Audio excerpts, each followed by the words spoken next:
마음이 풀리실 때까지 반성하고 성찰하겠습니다. 합당에 관한 국민의당 뜻이 언제 어떤 방식으로 할 것인지를 알아야 우리가 생각이 같으면 바로 할 수 있는 것이고.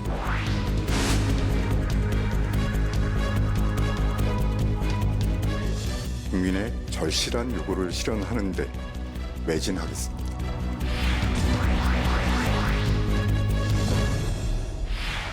사.7 재보궐선거가 국민의힘의 압승으로 끝나면서 정치권이 소용돌이 치고 있습니다. 참패한 여당은 여당대로, 승리한 국민의힘은 또 국민의힘대로, 책임감을 느낀다는 청와대는 청와대대로 정치토톡 사이다. 오늘 사.7 재보궐선거 이후 요동치는 정치권의 얘기를 나눠보려고 합니다. 먼저 더불어민주당 얘기를 좀 해봐야 되겠습니다. 박수영 위원장님께 참 질문 드리기가 여러 가지 송구합니다만 이번 선거 결과를 보고 일단 지도부가 총사퇴했어요. 그리고 이제 비대위 체제가 이제 꾸려졌고. 재보선 참패 후 위기에 빠진 더불어민주당의 새 원내 사령탑으로 4선 윤호중 의원이 선출됐습니다. 4선 윤호중, 3선 박완주 두 의원의 맞대결로 치러진 이번 경선. 민주당 현직 의원 174명 중 169명이 투표에 참여했는데 윤호중 의원 104표, 박완주 65표를 얻었습니다. 4선의 윤호중 의원하고 3선의 이제 박완주 의원의 양자 대결로 4월 16일 날 선거가 이제 됐는데 아마 예상대로 윤호중 의원이 이제 당선이 되었습니다. 네.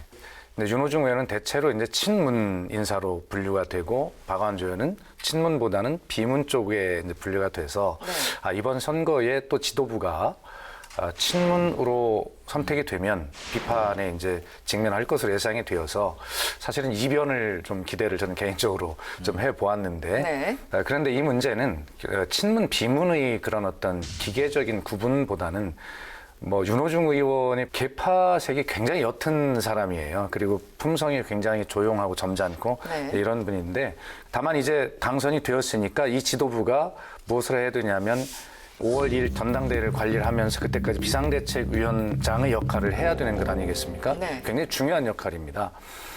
윤호중 그 원내대표가 비상대책위원장으로서 질서 있는 반성과 토론 이런 것들을 이제 주도해야 될 책임이 있다고 보고 민주당의 이름으로 공동체의 이름으로 그 내부 토론을 통해서 신랄하게 정리된 것을 민주당의 이름으로 반성문을 내놓는 그런 책임을 이제 해야 된다고 생각을 합니다. 그러니까 무질서한 반성문이 아니라 정제된 또 종합된 어떤 반성문이 필요하고 또 앞으로의 어떤 방향 설정을 해야 될 텐데 당초에 이제 선거 끝나자마자 2030 초선 의원들 특히 이제 5명의 입장문을 내지 않았습니까?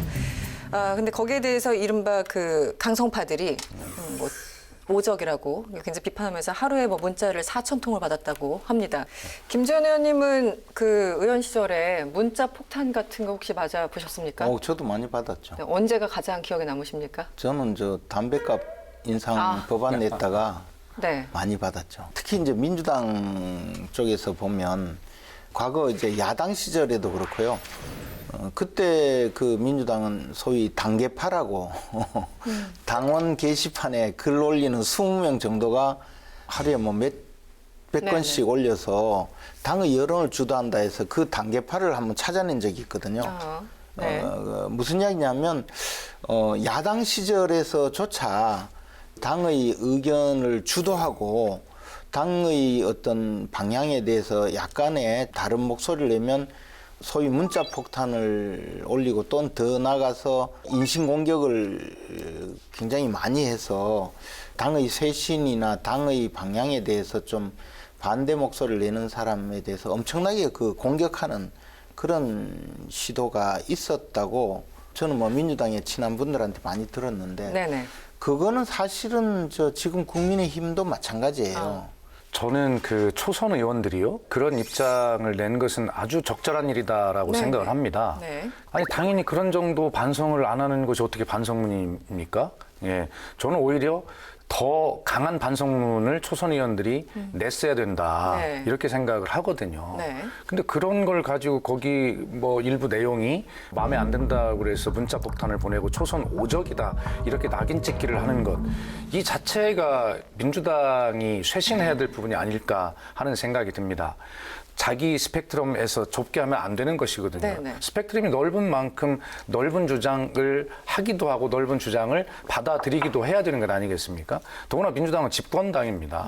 그렇기 때문에 이런 어떤 강성 지지자들, 그분들도 이제는 이런 것들에 대해서 포용적 자세를 가지고 본인들도 이 당 공동체의 발전에 기여해야 되고 책임이 있는 당원이다. 권리만 있는 것이 아니라 의무도 있다라고 하는 생각을 네네. 좀 해야 되고 또 이참에 더불어민주당의 국회의원들은 그러한 강성 지지자들에게 어떤 문자 폭탄, 비판 이런 것들을 받을까 두려워서 자기 검열을 하면서 말 수위를 낮추는 네. 이러한 것들은 국회의원답지 못합니다. 이번 기회에 네. 이 문제를 확실하게 반성문 속에 이 문제도 담겨서 결론을 내야 한다고 생각합니다. 그래서 항상 이제 정치적인 의사결정을 할 때 보면 강경하게 주장하면 용감해 보이고 용감한 사람은 충성스럽고 충성스러운 사람이 훌륭하다. 또는 더 나아가서 그런 사람들이 이 당을 주도해야 된다라는 그런 생각을 가진 강성 지지층이 분명히 있거든요. 그러나 정치인은 사실 강성 주장, 강성 지지층이 항상 옳은 건 아니거든요. 근데 지금 민주당이 보여주는 여러 가지 상황은 사실 조국 사태부터 시작이 된 거거든요. 진보 진영이 늘 내세운 것이 도덕가치, 도덕적인 가치에서 우위를 점하고 있다. 그래서 자신들이 그 집권해야 되고 자신들의 그 주장이 옳다 이렇게 해왔는데 그것에 곤박질 치게 만든 것이 첫 출발이 바로 조국 사태거든요. 근데 지금 보면 조국 전 법무장관을 옹호하는 계층과 그래도 우리가 한 번쯤 성찰해야 된다라는 그 주장이 섞여 있는 것 아니겠습니까? 근데 초선 의원들은 바로 그것을 지적한 거거든요. 근데 아직도 조국 법무장관을 옹호하는 그런 강성 지지층이 계속 간다면 아마 앞으로 민주당 전체의 미래가 불투명하거나 뭐 미래가 없을 가능성이 알겠습니다. 많죠. 네. 선거를 이겨놓고도 저렇게 그냥 또 공격할 게 그냥 큰 보따리를 가져오셔가지고 하시고 싶은 말씀 원래 야당은요. 원래 야당은 자기가 잘해서 성공한 적이 없어요. 역사적으로. 여당이 잘하느냐 거꾸로 지고 못하느냐. 네. 여당이 스스로 구렁텅이에 들어갈 때 잘 가세요 하면서 그다음선 순서가 오는 거지. 여당이 잘하면요. 야당은 아무리 잘해도 소용이 없어요. 그렇죠. 맞아요. 그러니까 박수현 의원님 같은 분이 계속 나오면 야당에게는 기회가 없는 거죠. 지금 김재원 의원님이나 국민적 눈높이로 보면 조국 사태라고 하는 위선, 뭐 내로남불, 뭐 이런 쪽으로 이제 볼 수가 있는데 지금 이 강성 지지자들 이런 사람들은 어떤 거냐면 검찰 개혁에 대한 저항의 싸움 과정에 조국 전 장관이 희생됐다라고 이제 보는 뭐 그런 어떤 시각을 가지고 있는 분들이거든요. 그러면서 민주당이 이번 선거에 패한 것은 개혁을 더 철저히 못했기 때문이다. 앞으로 더 개혁을 해야 된다. 이런 주장들을 하시는 분이에요. 그래서 제가 페이스북에 글을 쓴 것이 뭐냐면 코끼리를 본 사람이 있을까라고 하는 제목의 글을 썼는데 이런 겁니다. 다 아시는 이야기지만 코끼리 코만 만져본 사람은 코끼리가 부드럽고 길던데 이렇게 이야기를 하고 코끼리 다리만 만져본 사람은 코끼리는 기둥처럼 튼튼하게 생겼던데 이렇게 이야기를 한단 말입니다. 그러면서 꼬리 만진 사람. 그건 시간 관계상 그건 생략하기로 하고. 그래서 이제 보면 이 이야기는 뭐냐면 누군가 정치하는 사람들이나 사회 지도층, 국민에게 영향을 많이 미치는 사람들은 이런 태도를 늘 경계해야 된다고 생각해요. 내가 가지고 있는 생각이 전부다, 옳다라고 하는 것이 아니라 내가 어떤 말을 할 때는 내가 틀리지 않았을까? 내가 뭐 조금 알고 전체로 주장하는 건 아닐까? 이런 자기를 돌아보는 생각을 먼저 해야 되는데 지금 민주당의 반성의 모습이 그래야 된다고 생각합니다. 종합적이고 그런 어떤 구조적인 모습으로 이 선거 이 패인을 분석하고 미래를 해야지 자기 하나만 가지고 무조건 옳다라고 주장하는 이런 태도가 공동체 전체를 구성하는데 크게 도움이 되지 않는다라는 말씀을 드리고 제가 싶습니다. 사실 좀 질문을 드리고 싶었던 부분은 2030 초선 의원들, 뭐 2030뿐만 아니라 초선이 80명이 넘잖아요. 초선 의원들이 지난 총선 이후에 굉장히 목소리를 많이 안 냈던 게 사실입니다. 목소리를 안 낸 건지 못 낸 건지 지나치게 이 뭐 재선 중진 의원들 눈치를 봤던 건지 혹은 강성파의 눈치를 봤던 건지 여러 가지 이제 분석들이 있거든요. 어떻게 보십니까? 지난 총선 때 180석에 가까운 거대 여당을 만들어 주셨고 민주당의 입장에서 보면 길게는 지난 김대중 정부에서부터 한 30년 전부터 하고자 했던 저희 당 입장에서의 개혁이 있었습니다. 네, 아젠다가 있었죠. 예, 의석의 힘을 가지고 그 많은 민주당 입장에서의 개혁 입법들을 쭉 처리를 해왔어요. 네네. 그렇기 때문에 초선 의원들도 거기에 어떤 특별한 다른 목소리를 낼 수가 없었던 거죠. 그래서 그런 것이지 어떤 중진의 눈치를 봤다거나 강성 지지자들의 눈치를 봤다거나 그런 차원은 아니라고 저는 생각을 합니다. 네. 제가 보기에는요. 지금 민주당은 과거 어떤 여당보다도 더 반대 목소리를 내거나 최소한 당내에서 소수파 목소리를 내는 사람이 없어요. 이런 당이 위험하거든요. 네. 이런 당이 더 강경하면 더 용감하고 용감하면 더 충직하고 충직하면 옳다 이렇게 되어서 일방통행으로 갈 수밖에 없거든요. 알겠습니다. 지금 선거가 그냥 진 게 아니라 많이 졌어요. 더불어민주당이 계속 승승장구해왔기 때문에 충격파가 더 클 것 같은데 그래서 내년 대선이 당장 위험하다.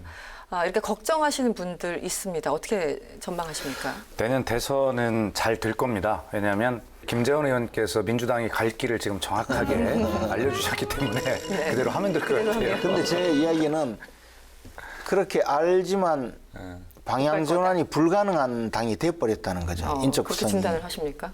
그렇죠. 이제 너무 경직돼서 못 그게 아니라 김재원 의원은 항공모함이 방향을 틀려면 시간이 걸린다 이런 표현을 계속 해오셨는데 근데 지금 동의합니다, 항공모함이 저도. 방향 틀려면 시간이 걸리는데 이 항공모함이 방향을 틀 생각이 없어요. 있다 보시는군요. 네. 아니, 네, 그래서 그래서요. 네. 저는 결과적으로는 승리한 야당이든 패배한 여당이든 내년 대선을 기점으로 놓고 보면 지금부터 정확하게 동시 출발한 겁니다. 지금부터 시작입니다. 네. 예. 그래서 국민의힘에는 너네 한번 1년 기회 줘볼게 어떻게 하나 보자라고 하는 독한 심판대 위에 올라간 것이고요. 여당에게는 너네 기회 줬는데 못했잖아. 회초리 좀 맞아야 되겠어. 라고 하는 것은 그래 너네 회초리 잘 맞고 잘 앞으로 하겠다고 방향 잘 잡고 가면 우리 다시 기회 줄게 라고 하는 똑같은 기회를 주셨기 때문에 똑같은 출발선상에서 지금 딱 스타트가 시작이 됐다. 네. 다만 김재원 의원 말씀하시는 대로 여당은 덩치가 크기 때문에 아마 출발이 늦을 겁니다.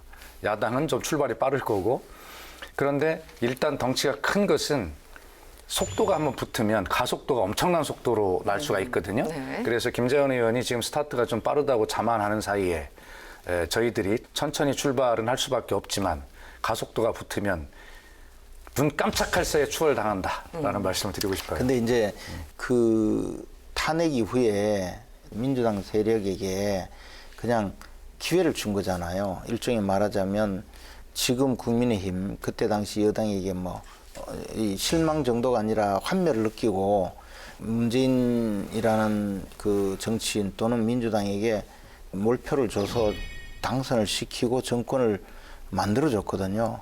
그랬는데 4년 동안 보고 나서 더 질린 거예요. 그 실망의 문제가 아니라 상상을 초월할 정도의 민심 위반이거든요.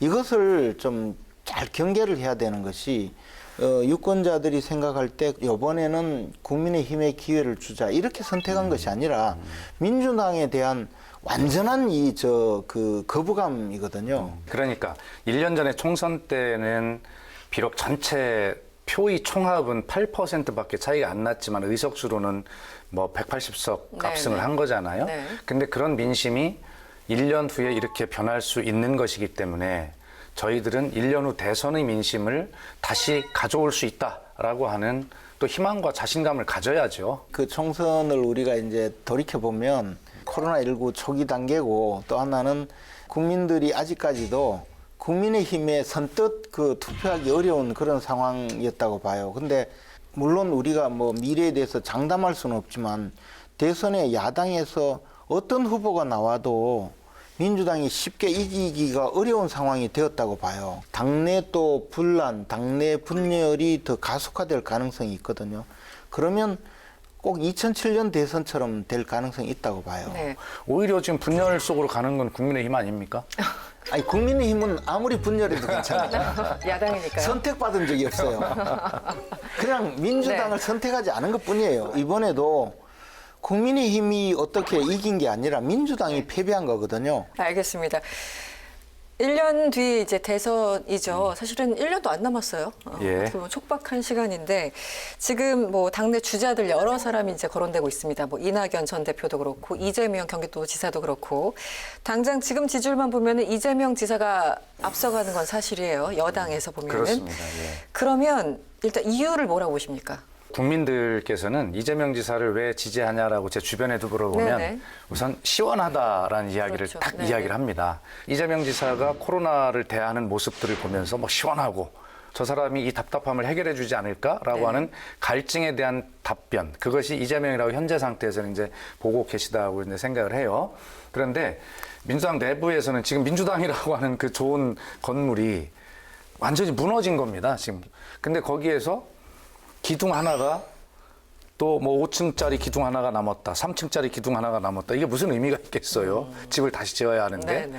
그래서 지금까지 여당 내부의 대권 후보들의 포지션, 지지율 이런 것들은 아무 의미가 없다.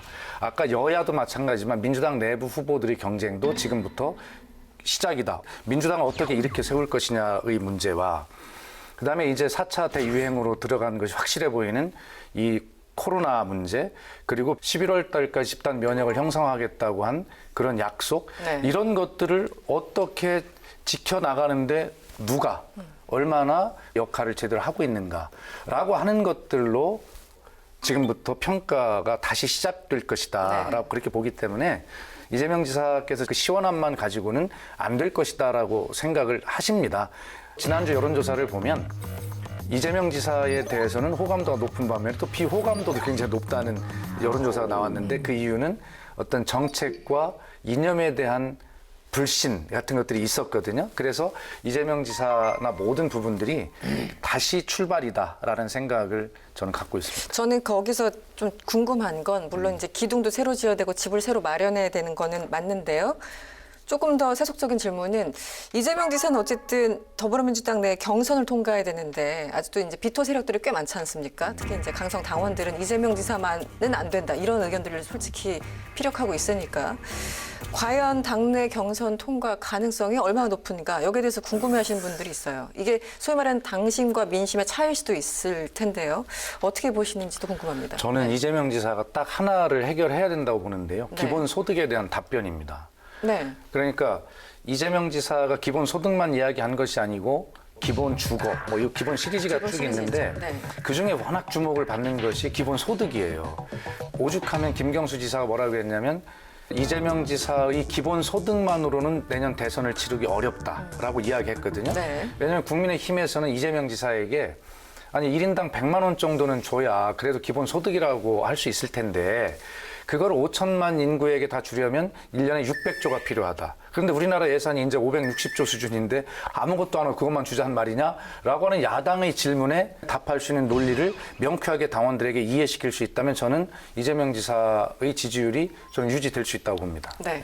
사실은 저 이재명 지사에 대해서 그 민주당에서도 기대를 하는 분도 있고 걱정하는 분도 많겠지만 그 민주당이 집권하고 민주당에 대해서 그 애정을 가진 많은 분들은 도덕적으로 좀 더 그 우위에 있다는 그런 생각을 가진 분들이 많거든요. 근데 이재명 지사는 그런 문제하고는 굉장히 달라요. 딴 건 몰라도 욕쟁이 대통령이 나오는 것은 좀 걱정스러워요. 알겠습니다. 이제 거짓말쟁이는 나와도 되고. 김재원 이제 거짓말이 의원님. 아니고 기억에 대해서 겸손한 거지.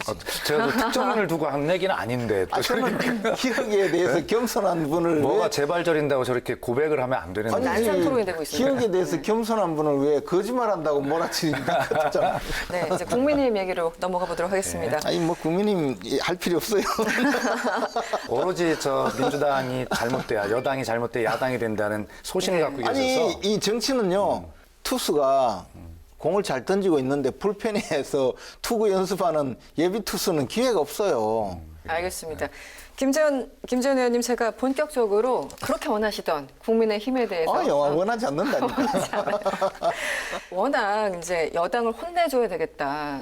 안 되겠다 해가지고 회초를 들었다. 그래서 그런지 후보자 자체의 어떤 검증이나 도덕성 부분에 대해서는 제대로 좀 스크리닝이 안 됐다, 검증이 안 됐다 이런 평가도 솔직히 있거든요. 네. 검증이 되지 않았다 또는 뭐 해명이 제대로 되지 않았다. 아직도 의혹은 남아 있다. 이제 뭐 재판을 받으면 몰수패 당할 거다. 뭐 그런 여러 가지 이야기가 있는 것도 잘 알고 있는데요. 민주당에서 주장한 모든 이른바 의혹이 사실이라고 하더라도 유권자들은 별로 생각을 하지 않았을 거예요. 도덕적인 우위에 서야 된다는 이 컴플렉스 때문에 선거 때도 그냥 그 공격만 한 거죠. 아마 대선 때도 또 그럴 것 같아요. 국민의힘과 국민의당은 어떻게 되는 겁니까? 통합 얘기를 좀 해보죠. 국민의힘에서는 뭐 받겠다는 입장이니까 국민의당 안철수 대표가 어떻게 생각하느냐에 전적으로 달려 있는 거예요. 그리고 안철수 대표가 이끌던 국민의당은 지금까지 항상 이 당이라고 하기는 조금 약간 특수한 개인 사업자죠. 개인 왜냐하면 사당이다. 원래 국민의당이라고 이름을 지으려고 한 게 아니고 안철수 신당이라고 네. 이름을 지으려다가 중앙선관위에서 그 상호는 받아줄 수 없다. 사업자 등록증을 안 내줬거든요. 그래서 사업자로. 국민의당으로 만든 건데 이번에 서울시장 보궐선거 때 후보 단일화를 했잖아요. 근데 차이가 한 2배쯤 지지율이 높았는데 국민의힘의 후보로 오세훈 네. 현 시장이 국민의힘 후보가 되니까 졌잖아요. 그러니까 그분이 학습 효과가 좀 있는 분이거든요. 네. 그래서 이번에는 국민의힘에 들어가서 국민의힘의 대선 후보가 되면 윤석열을 이기겠구나. 그 생각을 하고 있는 할 것 수도 같아요. 있겠다. 네. 선거에서 이번에는 이쪽으로 가면 가야 이긴다는 현실적인 계산이 있으면 합당을 할 거고요. 혹시나 저 당에 들어가서 내가 대선 후보가 되기 어렵다 이렇게 생각하면 안 들어오겠죠. 네. 저는 안철수 대표한테 꼭 알려드리고 싶은 거는요. 국민의힘은 당원 숫자가 그래도 100만 명 이상 되는 오래된 정당이고 어떻게 보면 정당 역사상 우리나라의 가장 그 역사가 긴 당이거든요. 그런데 국민의힘의 이른바 대선 후보들의 지지율이 워낙 낮으니까 여기 들어가서 내가 한몫 잡겠다고 생각하고 해도 네. 뭐 엄밀하게 말하면 빈집털이 아니겠어요? 그 빈집털이를 하겠다고 생각했을 때 쉽지 않을 거다는 거죠. 그래서 김재원 의원님 저 말씀을 제가 좀 품격 있게 정리를 짧게 해볼게요. 빈집털이가 뭐 그러면 뭐 절도범이라고 해야 돼? 개인 사업자 빈집털이 네. 이 말씀을 정리를 하면 제가 지난번에 법률용어로 다시 도둑 정리를 해보면 네.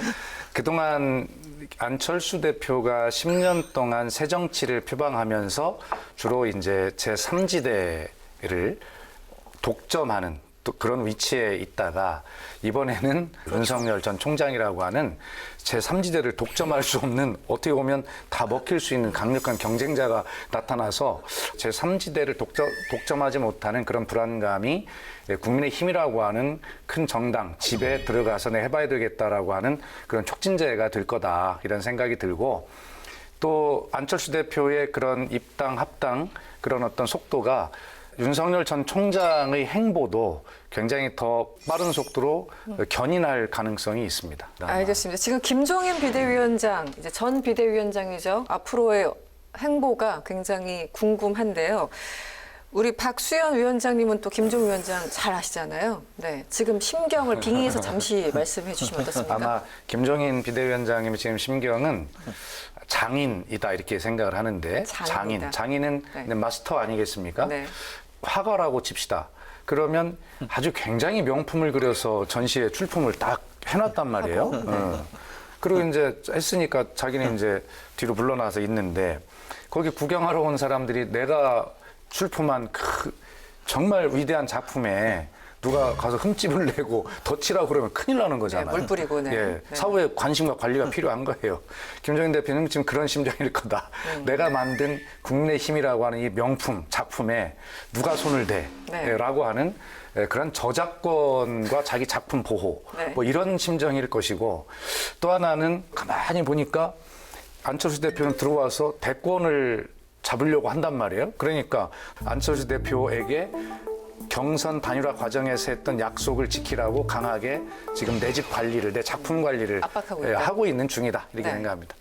김정인 위원장은 절대 국민의힘으로 다시 안 돌아간다. 왜냐면 다시 이제 추대론이 나오니까 절대 안 돌아가라고 얘기를 하고 있어요. 그리고 사실은 이제 그 가로 열고 중진들에 대해서 굉장히 조금 불쾌한 그런 어떤 심정도 사실은 좀 엿보이긴 하는데 어떻게 보십니까?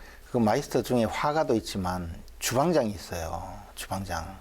그래서 내가 있을 때 그 식당에 손님들이 와서 이 집에 정말 그 음식이 맛있다 하고 좀 칭찬했는데 이제 주방장이 그만뒀거든요.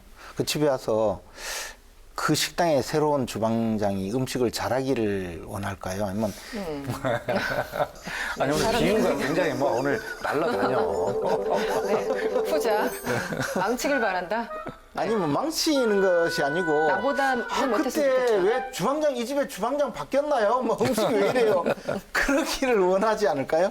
그렇죠. 사람 심리가 당연히 아니, 당연하잖아요. 근데 근데 그런 심리를 김재원 의원이 갖는 건 난 이해를 되지만, 아니 우리 고귀한 이승원 앵커께서도 그런 마음을 갖고 계시단 말입니까? 사람이 별 차이가 없어요. 난 실망인데 오늘.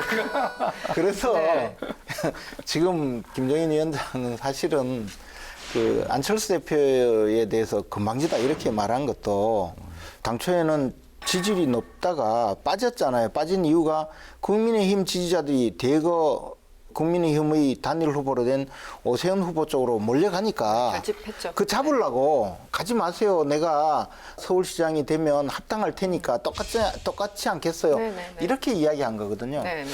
저는 안철수 대표가 지금도 국민의힘에 입당해서 대선 후보가 될 수 있을까 없을까 지금 수없이 또 계산을 다시 하고 있는데 김정인 위원장은 어떠냐면 그걸 알죠. 우리가 아는데 제가 아는데 김정인 위원장이 모를 리가 없잖아요. 그다음에 뭐 중진에 대해서 불편한 마음 그것도 마찬가지예요. 내가 주방장으로 있을 때 그 식당이 정말 조용하고 잘 됐는데 지금 나오자마자 며칠 되지도 않았는데 지금 뭐 서비스도 엉망이고 그래서 한마디 하신 거죠. 이거 식당 좀 제대로 해라. 내가 있을 때 얼마나 잘 됐는데 너희들 보니까 형편없구만 이렇게 이야기. 결론은 화가와 주방장을 예로 들었지만 김재원 의원님과 제가 똑같은 말을 하고 있다. 이렇게 결론 내겠습니다. 네. 그래서 저는 이제 김정인 위원장은 국민의힘에 돌아갈 생각이 없을 거예요. 왜냐하면 김정인 위원장의 생각은 그냥 항상 그 선거 또는 정권 창출 과정에 중요한 역할을 하면서 성과를 높이는 거거든요. 근데 지금 상황에서 국민의힘에 과연 대선에 당선될 만한 인재가 있느냐? 저는 지금 현재는 없다고 봐요. 그래서 윤석열 총장에 계속 이제 관심을 기울이는 거지 않습니까? 김종인 비대위원장하고 윤석열 총장이 손을 맞잡을 가능성은 얼마나 큰가요? 윤석열 전 총장이 결정하겠죠. 근데 개인적으로 순수하게 개인적으로 이야기한다면 윤석열 총장이 윤여준 전 장관이나 김종인 위원장 같은 분과 손을 잡고 나타나면 지지율이 반토막 날이라고 생각해요. 반토막 난다. 왜냐하면 국민들이 윤석열 총장에게 요구하는 것은 그런 기성 정치와는 다른 면모거든요. 프랑스 마크롱 대통령처럼 새롭게 당을 만들 필요가 있다고 생각해요. 새롭게. 그것이 무슨 자신이 생각하는 정강 정책을 세우고 또 자신이 생각하는 미래 비전을 만들어서 나의 정치는 앞으로 이렇게 될 것이다. 그렇게 하면서 현실적으로는 국민의힘에서 선출된 후보와 야권 단일 후보로 나가자라고 해서 당대당 그 경선을 통해서 통합 후보로서 윤석열 총장이 대선에 나오면 저는 민주당은 뭐 어느 누구를 내세워도 어렵다고 힘들 봐요. 것이다. 예. 네. 예, 동의합니다. 네.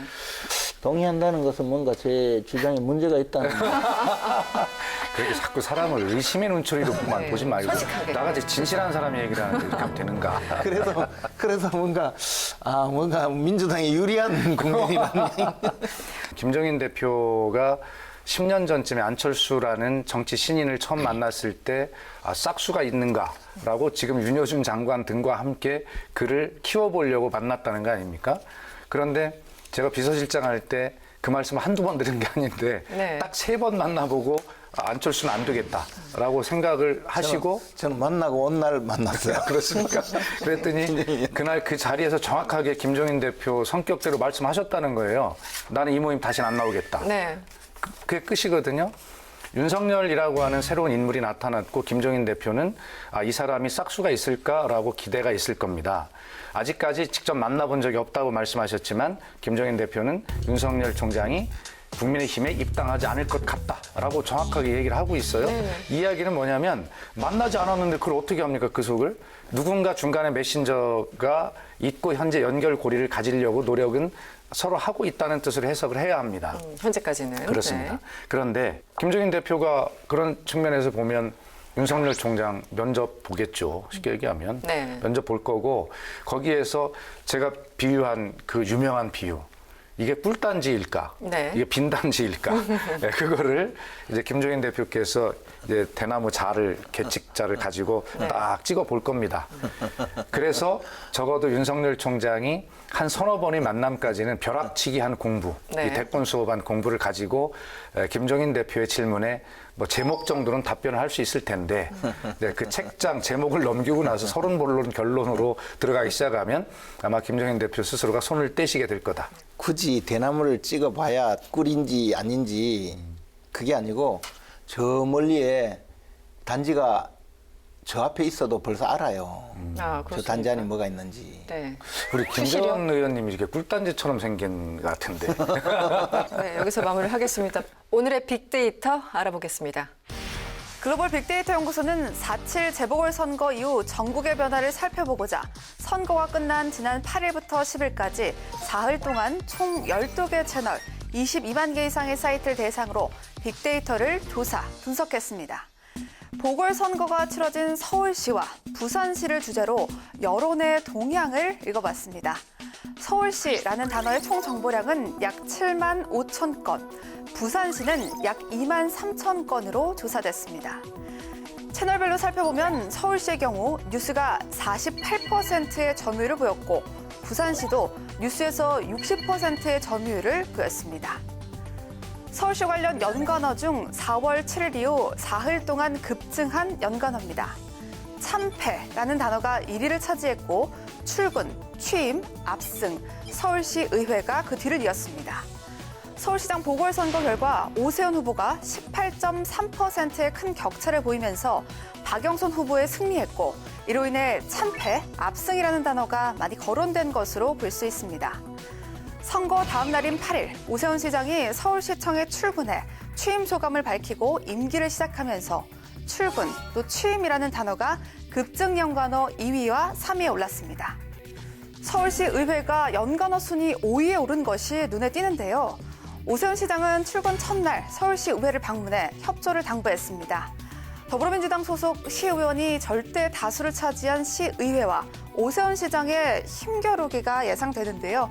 서울시 의회와 오세훈 시장이 얼마나 협상력과 소통 능력을 발휘하느냐에 따라 주요 사업의 성패가 좌우될 것으로 보이면서 서울시 의회라는 단어가 급증 연관어로 나타났습니다.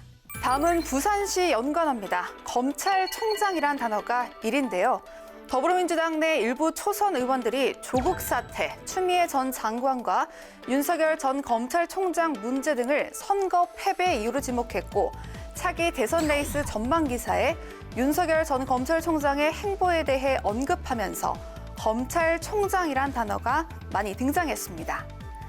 2위 쇄신이란 단어는 선거가 끝난 후에 자주 등장하는 단골 단어로 볼 수 있죠. 민주당과 청와대를 향해 쇄신의 목소리가 나오고 있는 상황에서 청와대는 개각을 통해 인적 쇄신을 꾀한다라는 입장을 내놨습니다. 3위는 오만하다인데요. 박영준 부산시장은 저희가 오만하고 독선에 빠지면 언제든 무서운 심판의 민심은 저희를 향할 수 있다는 점을 명심하겠다라는 당선 소감을 밝혔고요. 여당에서는 오만함이 선거 패배에 상당한 책임이 있다는 자성의 목소리를 내면서 오만하다라는 단어가 3위로 나타났습니다. 4위는 회복입니다. 문 대통령은 선거 결과에 대해 국민의 질책을 엄중히 받아들인다는 입장 발표와 함께 코로나 극복과 경제 회복, 부동산 부패 청산 등 국민의 절실한 요구를 실현하는 데 매진하겠다, 국민의 신뢰를 회복하겠다라는 의지를 밝혔는데요. 회복이라는 단어가 많이 등장하면서 급증 연관어 순위에 올랐습니다. 선거 참패 이후 청와대가 입장을 밝혔죠. 국민의 질책을 엄중히 받아들이겠다. 일각에서는 청와대 입장문이 너무 짧다. 또 여기에 대해서도 비판까지 하고 있습니다. 기본적으로 청와대 입장 표명에 대해서 좀 평가를 해주시면 어떤가요? 선거가 결과가 발표된 그 다음 날 하루 이틀 사이에 대통령이 직접 말씀하실 수는 없는 노릇입니다. 여러 가지를 정리해보고 그래서 대통령이 직접 말씀하실 대통령의 시간은 따로 있다. 네네. 저는 그래서 집권 여당이 어느 정도 가닥을 잡아가면서 그런 모습들을 보고 그러면서 대통령이 그에 대한 정리해서 발언을 하시게 될 때가 있을 것이다 이렇게 생각을 합니다. 네, 예. 청와대에 계셨잖아요. 어떻게 보셨습니까? 이번 청와대의 그 반응은 당연한 거예요. 왜냐하면 대통령은 선거에 개입할 수 없잖아요. 그러니까 이번 선거하고 무관한 사람일 수밖에 없거든요. 그런데 뭐 사과할 수가 없죠. 네. 이제 이게 청와대의 생각이라는 거지. 사실은 청와대 때문에 선거가 망했는데 청와대는 그렇게 생각하지 않아요. 참패 요인으로 사실 부동산을 제일 먼저 꼽는 분들이 많잖아요. 예, 예. 앞으로 부동산 정책 약간 기조나 방향이나 어떤 미세 조정이 됐든 뭐가 됐든 간에 변화 가능성이 있다고 보십니까? 큰 방향은 그대로 갈 겁니다. 네. 가면서 일부 보완, 미세 조정 이런 것들이 있을 거라고 보고요. 미세 조정은 아마 세금 문제 네. 쪽에 손을 좀 봐야 될 것 같고, 그다음에 보완이라고 하는 것은 그 1인 1가구 주택의 가구 형태가 그렇게 한 60만 가구 정도 나타나는 것을 예상하지 못했다. 대통령도 인정을 했기 때문에 그런 부분에 대한 보완, 이런 것들이 이제 될 거고, 방향은 이 정부는 어차피 정권을 걸고 시작한 일이기 때문에 안 되면 다음 대선에서 책임을 지는 거죠. 네. 우리가 이제 이번에 LH 사태라고 평하는 그런 그 부동산 문제. 그러나 그것도 따지면 이 정부의 부동산 정책, 특히 집값을 잡지 못하고 계속 폭등시킨 이런 정책이 성공했다면 LH 아니라 LH 직원 몽땅 땅 투기했다고 하더라도 문제가 안 됐을 거거든요. 그래도 LH 직원들은 사실 여당이 아니잖아요. 그냥 왜 관리 못했느냐였는데 그것을 이제 이 여당 책임으로 만들어준 위대한 분이 김상조 그리고 박주민 두 분이었죠. 네. 이 안에서 진짜 이런 일을 벌이고 있었구나. 거기에 또 해필 그때 또 우리 흑석동 땅 부자 김의겸께서 의원이 되셨잖아요. 이런 것이 사실은 더 씌워준 거거든요. 네. 이제부터 사실은 부동산 정책을 아무리 해도 대선 때까지 이것을 돌려놓기가 어려울 거예요. 시장의 그 방향이. 그죠? 네. 현 상태에 그대로 간다 하더라도 이미 국민들은 이 엄청난 박탈감을 느낄 수밖에 없는 상황이고, 민주당이 새로이 정권을 재창출할 수 있을까 없을까를 딴 게 아니라 저는 이 백신 확보 문제라고 봐요. 지금까지는 그냥 민주당이 눈속임을 잘했거든요. 국민들한테 딴 나라에서 백신 맞고 부작용 있는지 없는지 보고 우리는 나중에 해도 되지 않느냐라는 말도 안 되는 헛소리를 해도 국민들이 그러려니 했는데, 그저께 언론에 보면요, 우리나라가 르완다보다 지금 백신을 못 맞고 있어요. 이제 우리 국민들이 점점 이에 대해서 불편함을 느끼게 되거든요. 백신으로 집단 면역에 이르기 전까지 계속 확대가 되고 그것이 국민들의 엄청난 고통이 될 건데, 외국에서는 이제 막 자유롭게 여행도 하고 모든 록다운이 해제되고 이런 모습을 보면 도대체 이 나라를 이 지경으로 만든 사람이 누군가, 그렇게 되기 때문에 아마 국민들이 이제 11월 달쯤 되면 그냥 민주당 정권을 소탕하러 나설지도 몰라요. 백신은 그렇다고 해서 정부가 뭐 어떤 계획도 없는데 자신도 없는데 근거 없이 국민들에게 이렇게 하겠습니다라고 한 것이 아니라 그 당시 상황은 그런 계획이 맞는 것이고 또 이 백신 수급에 대한 환경이 많이 바뀌고 있잖아요. 있는데 그 환경에 또 맞추어서 정부는 또 이야기를 국민에게 말씀을 드리는 거예요. 어떤 그 책임은 확실하게 저희가 질 수밖에 없는 거 맞고요. 제가 이의를 제기하고 싶은 것은 뭐 지난주에 조선일보, 중앙일보 등이 와서 영국에 그 마스크를 벗은 모습, 일상을 회복한 영국 이라가면서 사진을 대문짝만하게 싣고 우리는 왜 이럴까 그러더라고요. 그럼 질문을 저는 하고 싶은 게 지금 우리나라 모든 언론이 아스트라제네카 백신의 불안전성에 대해서 지속적으로 공격을 하고 흔들었어요. 그런데 영국이라는 나라가 바로 아스트라제네카 백신의 생산국이고 그걸 다 맞은 나라입니다. 이 안전성에 대해서는 그렇게 흔들어대고 그걸 맞고 일상을 회복한 것에서는 부럽다고 하고 도대체 어떻게 기준을 잡는 거냐. 정부 방역의 불신을 국민들에게 조장하는 언론의 이런 것도 바로 잡아야 될 부분입니다. 문재인 정부는 결과적으로 내년에 뭐 정권의 사활이 걸린 문제가 아니라 국민들의 일상의 삶을 회복시켜줄 책임이 현재 집권당 민주당에 있기 때문에 어쨌든 정권의 운명을 걸고 최선을 다할 수밖에 없죠. 네. 청와대 개각도 이제 진행될 예정입니다. 벌써부터 이제 정무수석 후임으로 이철희 전 의원 언급되고 있어요. 여당의 참패로 문재인 대통령의 레임덕, 정권 말기 권력 누수 현상이 가속화될 수 있다는 우려 속에 청와대가 새로운 국정 동력 확보를 위한 개각에 나섭니다. 1년도 남지 않은 대통령 임기 안에 핵심 국정과제 마무리에 속도를 내려면 개각이 불가피하다는 분석입니다. 코로나 극복, 경제 회복과 민생 안정, 부동산 부패 청산 등 국민의 절실한 요구를 실현하는 데 매진하겠습니다. 이철희 의원에 대한 어떤 이제 성격이나 뭐 등등에 대해서 여러 가지 분석 기사가 나오고 있는데 네. 어떻게 보십니까?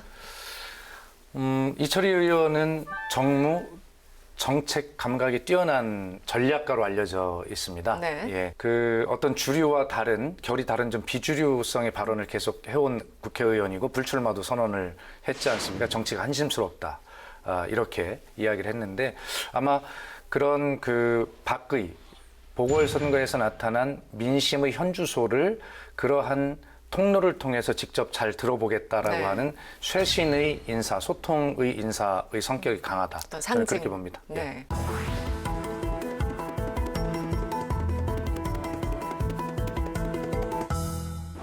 근데 사실은 저 가장 민심을 정확하게 알고 또 잘 전달하고 또 여야 정치권하고 소통을 잘할 분은 우리 박수현 의원인데. 아, 그렇죠. 네. 이철희 전 의원은 사실은요, 정치평론가예요. 쉽게 말해서 그냥 정치에 대해서 이건 이래서 잘못되고 저건 저렇게 잘못되고 감나라 배나라 하는 분인데 그런 분을 정무수석으로 임명할 때 저는 조금 의아했어요. 아, 그렇습니까? 네. 정치 현장에 제대로 그 상황 파악도 하고 또 대통령께 지금 상황은 이렇다고 말씀드리고 정확한 판단을 하게 하고 또 대통령이 생각하지 못하던 여러 가지 일을 그 실행하는 역할을 하는 것이 정무수석인데 그냥 대통령이 그 신경 써야 될 모든 일 중에서 잘 돌아가면 정무수석이 필요가 없어요. 말썽이 나면 정무수석이 개입을 하는 그런 상황인데 네. 정치평론가가 개입을 할 수 있을까요? 가서 또 감나라 배나라 그냥 그거 아닙니까? 정치평론가가 평론을 하는 것 자체가 대안이 아닐까요? 대안을 만들지 못하죠. 우리 박수현 의원님 같은 분은 늘 대안을 만드실 텐데. 알겠습니다. 그 마지막 하나만 질문을 네. 드릴게요. 네. 총리, 정세균 총리 이후에 어떤 분이 돼야 될까요? 저는 개인적으로 방송에서 이런 질문을 받고 이런 말씀을 박수현 총리 좋다. 이런 기승전 말씀을 박수현. 네, 드린 적이 있는데 뭐냐면 어차피 쇄신을 요구받고 있는 상황이잖아요. 그렇다면 보통 통상의 대통령 임기 말 5년 차에 정권을 안정적으로 관리하는 관리형 총리보다는 적어도 쇄신이라고 하면 한 40대 혁신적 총리, 상징적으로라도 그러한 어떤 역동적인 모습을 끝까지 보여주는 이런 쇄신의 의지를 보여주는 거. 저는 뭐 그런 총리의 기용이 저는 맞지 않냐라는 건의를 여러 차례 말씀을 드린 적이 있어요. 네. 문재인 대통령은 대선 출마를 위해 사의를 밝힌 정세균 국무총리 후임으로 김부겸 전 행정안전부 장관을 지명했습니다. 김부겸 후보자는 여당 4선 의원 출신으로 문재인 정부 첫 행정안전부 장관을 지내 현 정부 국정 철학에 대한 이해도가 높은 것으로 평가됩니다. 근데 사실 이번 총리는 별 역할이 없을 거예요. 지금 대통령도 이제는 여당이 대선 국면으로 들어가면서 역할이 없어지거든요. 그 총리가 무슨 역할이 있겠어요? 그러니까 별로 역할이 없는 총리 왜 나를 거론하고 그러십니까? 아니, 근데 그건 아니고. 유일한 거는 뭐냐면 대통령이 총리를 지명한 날, 그날은 굉장히 언론을 비롯해서 국민이 관심이 있을 거고, 그 다음에 청문회 때, 네. 그때는 관심이 있을 거고, 그 다음에는 뭐 퇴임 때까지 별로 관심이 없는 그런 총리가 될 가능성이 많거든요. 저는 오히려 총리를 그만두게 될 정세균 총리가 어떻게 평가를 받을까, 저는 그 점은 좀 관심을 봐야 될 거라고 보는데, 네. 이낙연 총리는 총리 시절에 벌써 대선 주자로서 40% 지지를 받았거든요. 근데 정세균 총리는 지금 4%도 안 돼요. 정세균 총리는 지금 대한민국 최고 스펙이잖아요. 국회 예결위원장도 하시고 국회의장도 하시고 장관도 하시고 그리고 총리까지 가셨는데 지지율은 역대 총리 중에 최하인 것 같아요. 그래서 그분이 나오셔서 대선에 도전한다고 해도 별로 주목을 못 받을 것 같다는 생각이 듭니다. 알겠습니다. 정세균 총리의 스펙 네. 중에 장관, 총리 뭐 이런 건 다 들었는데 예결위원장을 붙여준 거 보니까 네. 자기가 예결위원장 예결위원장 했기 하셨어요. 때문에 저도 알고 있었어요. 자기도 네. 장관, 총리를 하고 싶다라고 하는 뜻을 저는 총리 여기서 두 분의 사이다 한 줄 평 듣겠습니다. 김재현 의원님. 민심을 거역하면 미래가 없다. 이번 선거와 지금 앞으로 여당이 꼭 명심해야 될 주제가 아닌가 생각합니다. 네. 위원장님. 당과 청와대는 오로지 박민경에 올인합니다. 박민경은 사람 이름이 아니라 네. 방역, 경제, 민생입니다. 여기에 올인하고 또 국민의 심판을 받도록 하겠습니다. 저는 백신 같아요. 백백백. 끝까지. 알겠습니다. 알겠습니다. 네, 김재현 의원님, 박수현 위원장님 오늘도 고생 많으셨습니다. 고맙습니다. 고맙습니다. 정치가 나아가야 할 길은 결국 민심을 읽는 일인데요. 정치가 권력이 되는 순간 민심은 돌아선다는 걸 이번 선거가 확실히 보여준 것 같습니다. 선거에 패배했든 승리를 했든 끝이 아니겠죠. 국민들은 여전히 날카로운 시선으로 보고 있다는 걸 잊지 말아야 될 것 같습니다. 정치 톡톡 사이다. 다음 이 시간에 뵙겠습니다. 고맙습니다.